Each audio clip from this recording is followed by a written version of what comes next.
जय श्री कृष्ण। आप सभी भक्तों का हमारे चैनल पर हार्दिक स्वागत है। आज हम आपके लिए लेकर आए हैं एक अत्यंत पावन और दिव्य कथा। इस कथा को अंत तक अवश्य सुने। ओम श्री गणेशाय नमः। जय जगन्नाथ। सनातन धर्म में भगवान जगन्नाथ की रथ यात्रा का विशेष महत्व है। 2026 में यह महापर्व 16 जुलाई दिन गुरुवार आषाढ़ शुक्ल द्वितीया को मनाया जाएगा। हर वर्ष आषाढ़ शुक्ल द्वितीया के दिन भगवान जगन्नाथ बड़े भाई बलभद्र और बहन सुभद्रा भव्य रथों पर विराजमान होकर अपने भक्तों के बीच निकलते हैं। लाखों श्रद्धालु रथ की रस्सियां खींचते हैं और पूरे वातावरण में जय जगन्नाथ का घोष गूंज उठता है। लेकिन क्या आपने कभी सोचा है कि भगवान स्वयं मंदिर से बाहर क्यों आते हैं? आइए इस पावन कथा को सुनते हैं।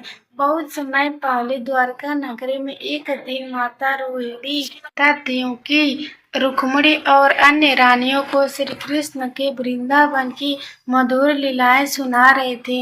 उन्होंने सुभद्रा जी से कहा कि कोई भी भीतर न आए, क्योंकि ये लीलाएं अत्यंत गोपनीय और प्रेममयी थी। उसी समय श्री कृष्ण और बलराम वहां पहुंचे।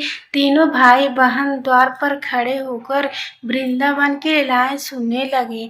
जैसे जैसे कथा आगे बढ़ती गई, तीनों प्रेम और भक्ति में ऐसे डूब गए कि उनका स्वरूप अद्भुत हो गया। उनके नेत्र विशाल हो गए, मुख पर दिव्य मुस्कान छा गई और हाथ पैर शरीर में समाये हुए प्रतीत होने लगे। उसी समय देवर्षि नारद वहां पहुंचे। उन्होंने भगवान के इस अनोखे स्वरूप का दर्शन किया और भाव विभोर होकर बोले, प्रभु, आपका यह दिव्य रूप संसार के सभी भक्तों को देखने का सौभाग्य मिले। भगवान श्री कृष्ण ने मुस्कुराकर कहा, कलयुग में मैं नीलाचल धाम में जगन्नाथ के रूप में अपने भाई बलभद्र और बहन सुभद्रा के साथ विराजमान रहूंगा। जो भी श्रद्धा से हमारे दर्शन करेगा उसकी मनोकामनाएं पूर्ण होंगी। समय बीतता गया। उड़ीसा के महान राजा इंद्रद्युम्न भगवान विष्णु के परम भक्त थे।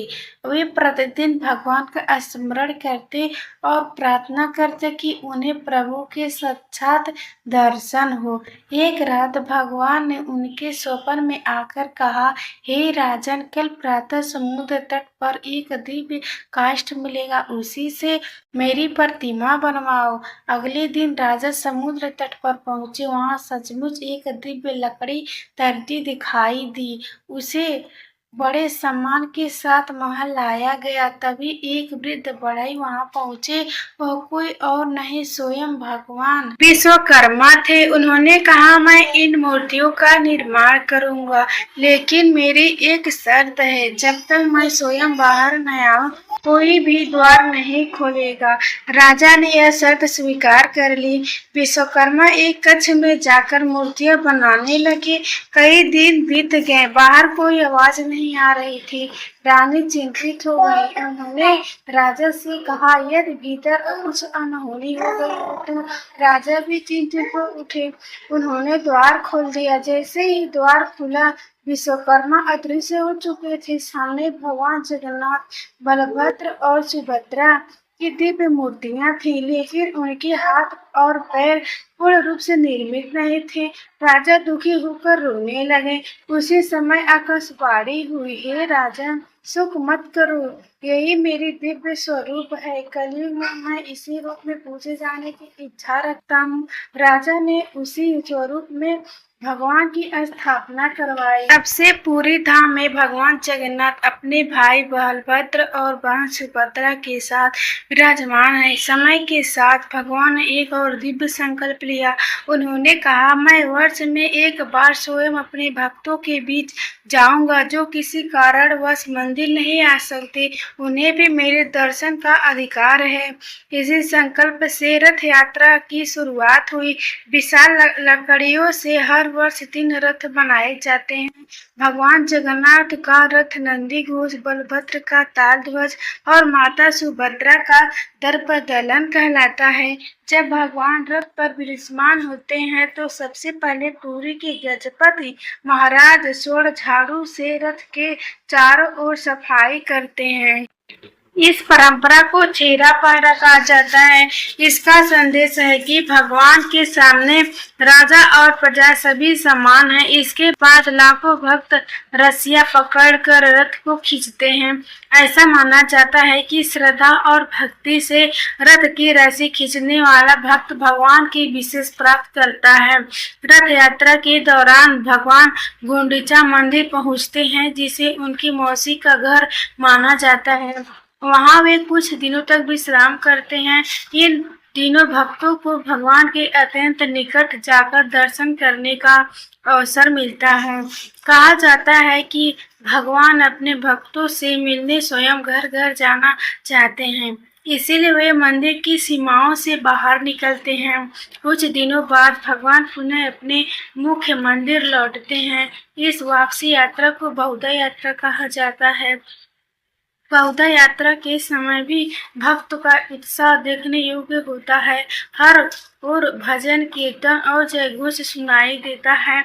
जगन्नाथ भगवान की रथ यात्रा केवल एक उत्साह नहीं बल्कि प्रेम, सेवा और करुणा का संदेश है। भगवान ये बताते हैं कि वे किसी जाति, धर्म, भाषा या वर्ण का भेद नहीं करते। उनके लिए हर भक्त समान। जो व्यक्ति सच्चे मन से भगवान जगन्नाथ का नाम लेता है, उनके दर्शन करता है या रथ यात्रा में सम्मिलित होता है, उनके जीवन में सकारात्मक परिवर्तन आने लगते हैं। शास्त्रों में कहा गया है कि भगवान के नाम का स्मरण भी महान पुण्य देता है। इसीलिए जो लोग रथ यात्रा में नहीं पहुंच पाते, वे भी श्रद्धा से जय जगन्नाथ का स्मरण करें तो भगवान उनकी प्रार्थना अवश्य सुनते हैं। भगवान जगन्नाथ की यह दिव्य यात्रा हमें सिखाती है कि ईश्वर अपने भक्तों से दूर नहीं है। वे स्वयं उनके पास आते हैं, उनका दुख सुनते हैं और उन्हें प्रेम, आशा और विश्वास का आशीर्वाद देते हैं। हम भी भगवान जगन्नाथ के चरणों में अपनी श्रद्धा अर्पित करें और प्रार्थना करें, हे प्रभु, हमारे जीवन से अज्ञान, अहंकार और दुख को दूर कर दीजिए। हमें सत्य, प्रेम, सेवा और भक्ति के मार्ग पर चलने की शक्ति दीजिए। आपके श्री चरणों में हमारी अटूट श्रद्धा बनी रहे और आपका आशीर्वाद सदैव हमारे परिवार पर बना रहे। बोलिए भगवान जगन्नाथ की जय, बलभद्र भगवान की जय, माता सुभद्रा की जय। जय जगन्नाथ।